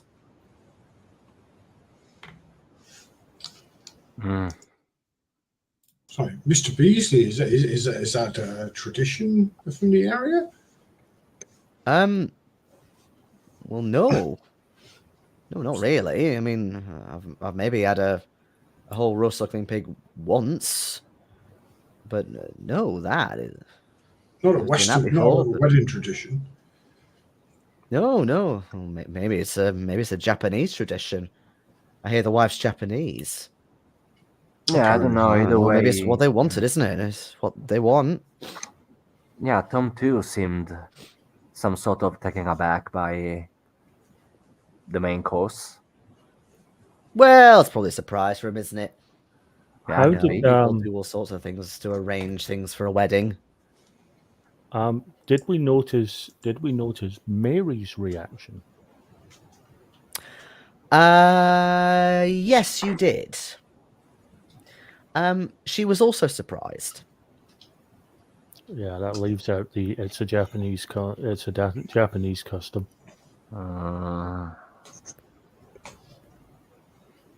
They do eat pork in Japan, don't they? Yeah, I'm slightly more worried by the almost pagan-like sort of, you know, presentation, and then the sort of ritual sacrifice. And I was just about to say, you definitely get that feeling with your anthropology skill, but you can make me a roll if you want any more details or try and confirm something. Yeah, Nikhil wouldn't be able to comment on such a thing. With your natural world skill, the apples look really good. Yeah, I'm gonna Moving on. have some vegetables. Okay, what I will give you, Granville, is My fucking dice are not helping at all. The feeling definitely sits with you. You know from your anthropology and history majors that there are lots of, I suppose, pagan customs, not just here, but say the Norse as well, that had ceremonies like this. A lot of them ate things like wild boar, for example. Mhm. Boars are pretty much extinct nowadays, but yeah, it's definitely what that reminds you of. It's very not necessarily cause for concern, but rather strange nonetheless. We'd have thought the menu would have been confirmed with the bride and groom before. Would have thought it'd been a surprise to them, would you? Possibly the fact that there was pork for the dinner wouldn't have been a surprise. I think possibly their surprise was more based on this let's wheel it in and do a quick lap and then get the groom to cut it. That might have taken them back a bit. But anyway, the actual sort of slices or cuts of pork are brought out with lovely steaming vegetables, gravy, things like that. Granville, just looking at your plate, you can see immediately the quality of the meat is truly excellent. It's been incredibly well reared, this pig. You think this pig has had the best life a pig could possibly have. This certainly is up in your top 3 of pork you've ever had. Yeah, the best life up to a certain point. I'm rather more worried now over a comment that was made earlier about making sure the groom was well fed.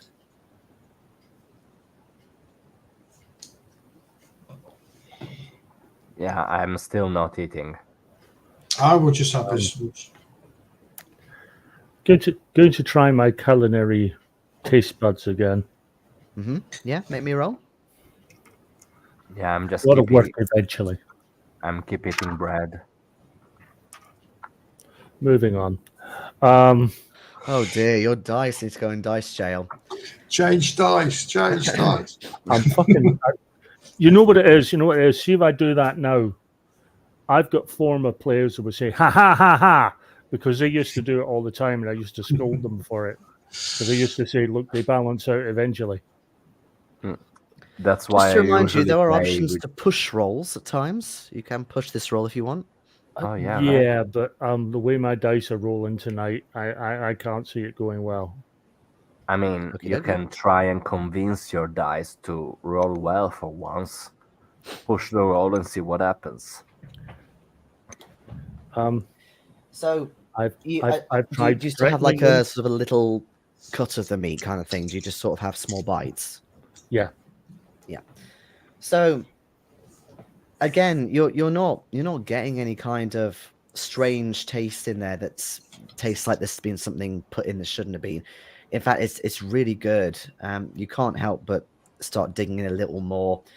There's lots of flavors, obviously. The vegetables are really well cooked, like a little bit of a crunch in there. The gravy is very rich as well, very, very lovely. Lots of salt.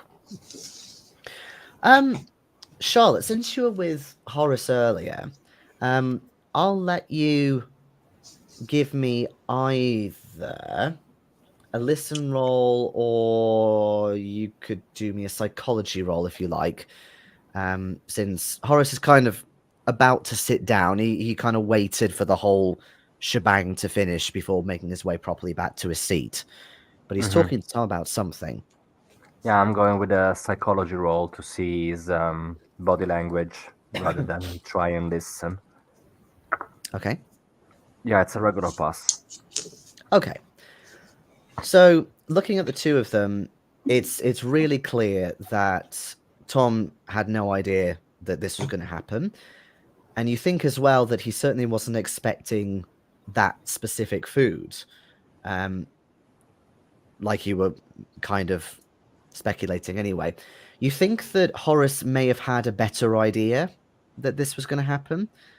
And it looks like he's trying to almost kind of diplomatically try and justify something.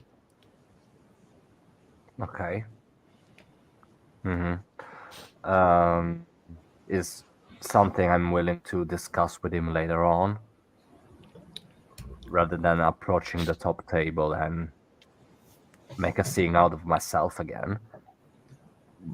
But I'm getting a hold of a waiter and ordering a coffee. Okay. Yeah, they certainly oblige. It is a bit early, but they don't say anything. You are a guest after all, so yeah, they go and set a coffee up for you. Again, under my breath, I'm telling Granville and Nikhil that something else is not sitting right with me, and I want to make sure of things, and that I'm willing to stay awake for a little bit with Tom's uncle. That's why he's keeping coffee, because he wants to stay awake. I'm not mentioning. Is he going to watch for ghosts outside or something? No, he just want to make sure that can the I stay up party with goes. them? No, is staying awake in order to ensure that the party goes smoothly and everything is in order for tomorrow's ceremony. And I'm willing to help him. Unfortunately, no ghosts or witches are involved. Oh. I'm so sorry, man. Oh, well. Are there any rumors of ghosts actually here in this?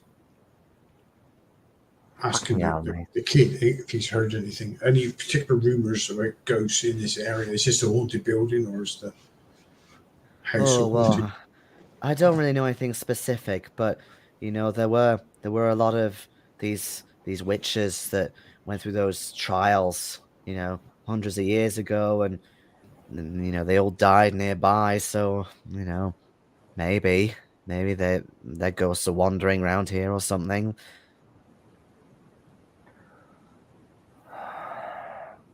Fuck me. Okay.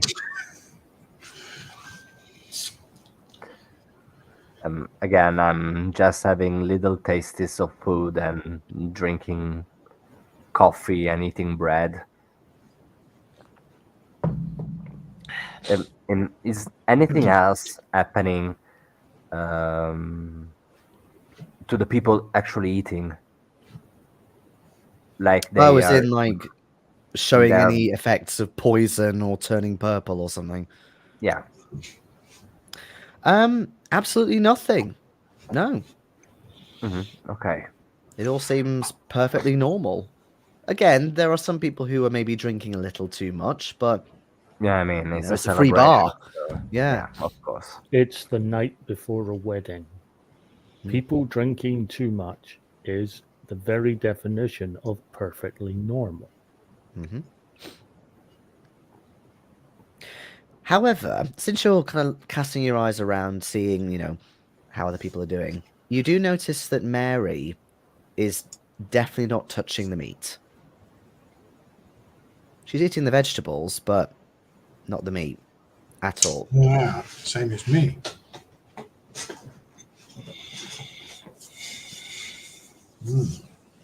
And you do notice that Tom is sort of talking, you know, intimately to her, maybe about it.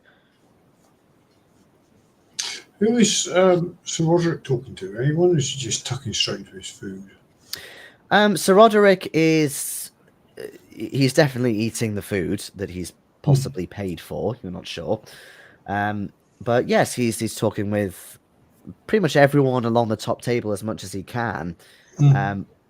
You do hear the kind of occasional bellow come from him. He's got quite a sort of projection with his voice. And in fact, there is one bit at one point actually where you hear, Mary, you're not eating, are you? What's wrong with it? And then it sort of goes back a bit to sort of quiet. Yeah. What about Amelia? Amelia, she does sometimes talk with people on the table, but she is again kind of just tucking into the food, taking in the atmosphere. Okay. You could make me a psychology roll if you like, since you're having a good gander at the top table. Okay. 33. Made it by 2. Just a regular pass. Okay.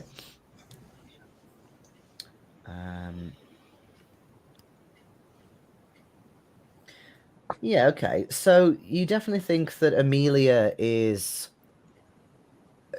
not observing anything in particular, but she is keeping half an eye on things. Or one eye, or whatever you want to call it. But a bit later on, when you're nearly finished with your main, the crowd goes a little quiet again for a brief moment, and you feel a bit of a chill coming in from outside because you suddenly notice that a few other people, all men, looks like they're dressed in hiking gear, have come in. One of them is wearing glasses and it's very, very steamed up. You wondered to start with if there may be really late wedding guests or something like that, but Charlie goes up to them and says, "Oh, terribly sorry, sirs. It's a private event. You have to come back tomorrow." But this group of people, they look a little bit disorientated, almost like they don't really know what to do. And one of them babbles a little bit and says, "Oh, can we not just have a drink? Do you have the time, by the way?" "Yes, 8:10. Why?" "Oh." And you see them almost in unison kind of get out a pocket watch or whatever it is they have and start looking at their own, and they're looking really confused. Like I said, sirs, I mean, the drinks are for the wedding fare. You have to come back tomorrow. Do you do anything? Are they leaving now? Are they? One of them is starting to head back towards the door. Yeah. Okay. I personally don't smoke myself, but I will get up almost like I'm going to go outside, like Charlotte did for a cigarette. I'll follow the group out if they're leaving the building, and I'll just have a quick chat to them. Sorry that we've taken over the inn for the night. Are you guys okay? Oh, we're fine. We've just been walking all day, but Bit late to be out. Well, exactly. It's really, really strange. We went up there in the morning, and it was getting on a bit past lunchtime, but we could easily get back in time before dark. And when we got down, suddenly it was almost like the light escaped, and as if time suddenly flew. A couple of hours or something, and all our watches are wrong. I don't know if it's because they're broken or. Sure, not all well, that specific make, I've heard that it's really unreliable. That. Yeah, but sure, all your watches can be broken by the same amount. Sure. Well, I mean, this one's all right. It's got a little bit of wine left in it, but yeah, having a quick glance at the watches, they're definitely at least a couple of hours behind. Where are you walking to? Well, look, around to Bali a bit, but mainly up Pendle Hill. We're not completely local. We want to get the proper view that everyone talks about. You can see all sorts from up there on a clear day. Oh, I've not been myself. Oh, beautiful. Bit of a steep climb, but oh, it's beautiful. You can see all Oh, the way out to the sea if you look hard enough. Worth a photograph. Oh, you're into photography, are you? Yeah, yeah. Oh, man, that'll be the best view you ever see. Oh, thank you. I'll have to try that out in the next couple of days. But you take it easy, won't you? Oh, yeah, we will. Yeah, I'm sure we'll be able to get some food elsewhere. And I'll go yeah, back they in. start making their way to Chatburn, you think? I'll talk to Granville and Charlotte then and say, oh, they seem to have got lost on the moors, but lost a couple of hours, and their watches all confirm their story, really. Very strange. All I think back they literally lost a couple of hours. literally, That yeah. you. I checked my pocket watch actually. Okay. It is saying 13 minutes past 8. Yeah, those are back, 10, 6:15. All four of them. Very unusual. Yeah. Suggest One might perhaps assume not. they had one too many drinks up the hill. Might be might be safe perhaps not to go wondering where they were wandering. Yeah. Well, I was Charlotte, about to say the same not thing. you like with it when you get a bit of a mystery, but don't go by yourself, will you? You No. too, mate. No. I think from what they've said, I will take a look up there if I get some chance over the next couple of days. It sounds like a really good place for a photo. Yeah, still you're not going up there alone. Can I have your date of birth, please, Nikhil?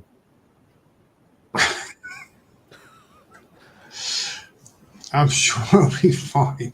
No, it's just that I'm so convinced that I'm going to tell the undertaker when they're designing your headstone to put that as your epitaph. I'm sure it was a nice place to take a picture. Famous last words.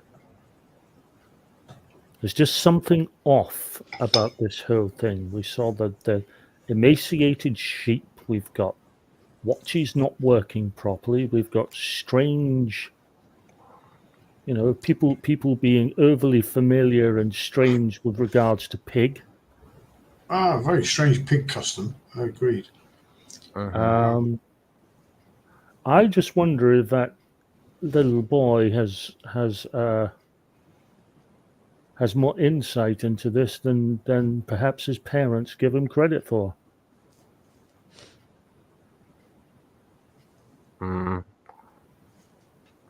not saying I necessarily believe in the idea of ghosts and witches and so on, but someone might be trying to drum up some business by giving the appearance of it. If I glance at the top table, how are Tom and Mary? How are they behaving? They happy? So Does it seem normal to them? I mean, they're obviously a bit bemused by these other people coming in and saying something about their watches being off, but no, what catches your eye more? Mary still hasn't eaten the meat at all. And at this point, Tom is looking quite worried. He's once again sort of whispering a bit to Horace about something. Give me a listen roll to try and make out what they're saying. I got a base in this. I don't believe it's a pass. That is listen 4. Oh yes, that is an extreme by 1. Sorry, listen Okay. roll, sorry. Very nice. So, Charlotte, you got a pass, did you say? Extreme. No, Charlotte. Did Charlotte Oh get a no, pass? I didn't roll. All right, I okay. mean, can I roll as well? Maybe psychology, rather than wisdom. Yeah, okay. You can do psychology. Yeah, it's a regular on my part. Okay. Granville, presumably you can't be an extreme, can you? I did roll with new dice, which are as good as the old ones. So, You need to exercise your dice sets. Are we moving on? we're moving on. Get a suckling pig. Exercise them. They're getting a fucking marathon tomorrow. Treadmill for 2 hours. I'll exercise them. Okay. Charlotte, let's deal with you first. Are you looking at anyone particular? Are you also looking at Tom and Mary, or? Yeah. Tom and Mary. Oh, sorry. No, yeah. I'm focusing on Tom and Mary, especially if Nikhil told me that Mary isn't eating, and Tom is inquiring this. I want to see how she's replying and answering. Yeah. So, yeah, at one point you even see that she looks almost in disdain at it, this meat, and she actually kind of pushes it away with her fork. She's not really saying much, you think, because she's trying to be polite. Tom's kind of almost speaking for her a little bit, and he's looking concerned, looking a bit at Horace, and says about the food, well, that's another thing. We didn't ask for this on the menu, and she doesn't eat meat. It's not part of her custom. That's the bit that you hear. A few minutes later, I'll say that Nikhil, you hear your extreme bit. Again, still quite concerned, but since yours is listen, the conversation kind of moves away a little bit from food, but it's still obviously about things that Tom is either worried about or concerned about. And he says, well, to Horace, well, also, what about my best man and the guys from London? They should be here by now. I've heard nothing. I've heard nothing from them, and you've not said anything either. And Horace is trying to reassure him, not very well, albeit, but maybe they're a bit lost. It is getting dark now, and maybe it's a windy road, and if they're coming up, by car, they might have got a flat tire or something. You never know. I'm sure they'll be here. They'll be here soon. And Tom's obviously getting a bit agitated by this. That's not a reference to Granville and Charlotte, then? No. Okay. No, these are obviously some other people that he knew in London. Could be other students as well, like other alumni possibly. But no, unfortunately, neither of you made the cut for best man.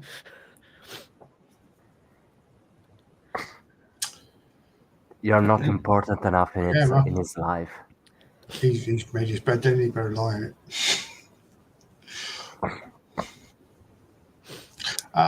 Okay. So I'll pass what I heard on to Granville and Charlotte as well. He's obviously concerned. They don't seem to be the happiest couple the day before the wedding. I mean, it must be very strange for her being Japanese and coming to Lancashire. Pre-wedding jitters, perhaps. Little cold feet maybe settling in. Nothing that a few camaraderie words by his close friends can't help fix.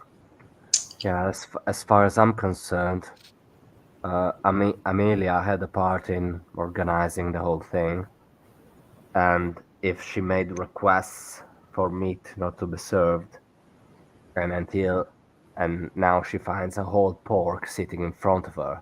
I mean, I would be disdained as well.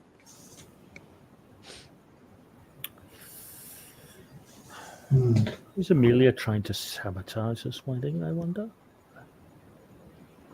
And just as you think that, and just as your plates are being cleared away, you notice one of the other wedding guests. You think maybe stand up to get another drink from the bar. You see the dog collar and realize it is the local vicar. And I have a picture of him here for you.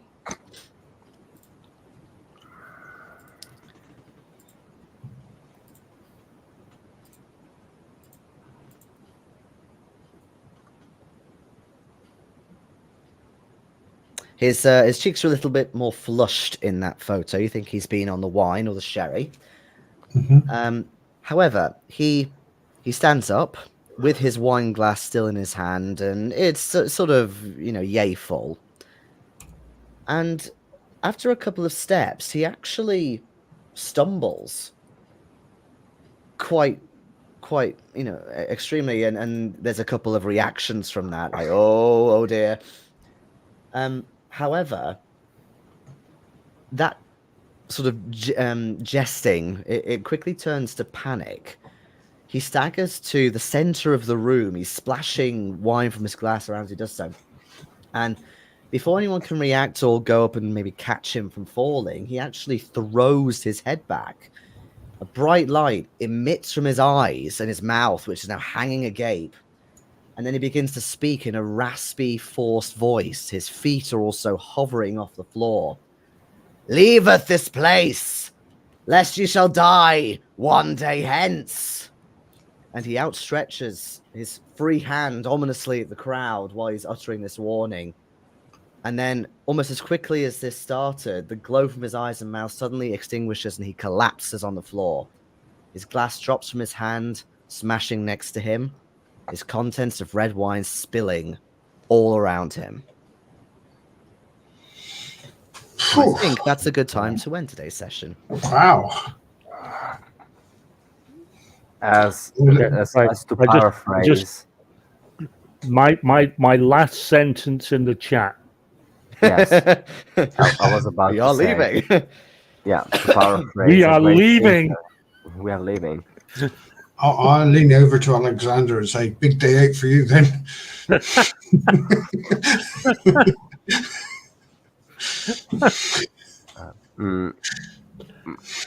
Before closing, would you mind repeating what the vicar said?